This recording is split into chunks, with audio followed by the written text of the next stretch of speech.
我係浩南，由2018年開始，我就喺信義會 GTC 嗰度教授咖啡系列嘅課程，現職為咖啡課程嘅導師。最大滿足係可以令每一位學員由零開始去接觸咖啡，去到熱愛沖煮咖啡。我覺得最大挑戰係大家接觸咖啡嗰個年資會有唔同啦，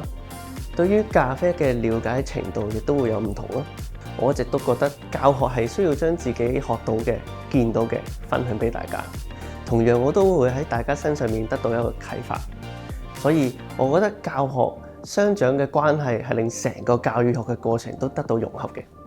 大家會注重製造一杯嘅咖啡嘅時間同埋過程，但係往往好似忽略咗咖啡行業其實背後係由農夫、烘焙師再到咖啡師每一個嘅努力而去製造而成。亦都希望大家可以透過上 ERB 咖啡調製員基礎證書課程，成為接觸咖啡嘅第一步，同埋真正融入呢個咖啡文化圈入邊。學員完成咗課程之後呢，係可以掌握到初階咖啡師嘅日常嘅操作㗎啦。我希望呢個課程可以幫助大家更加了解呢個咖啡行業嘅背後嘅每一位，亦都去幫助大家了解到呢個咖啡產業嘅文化。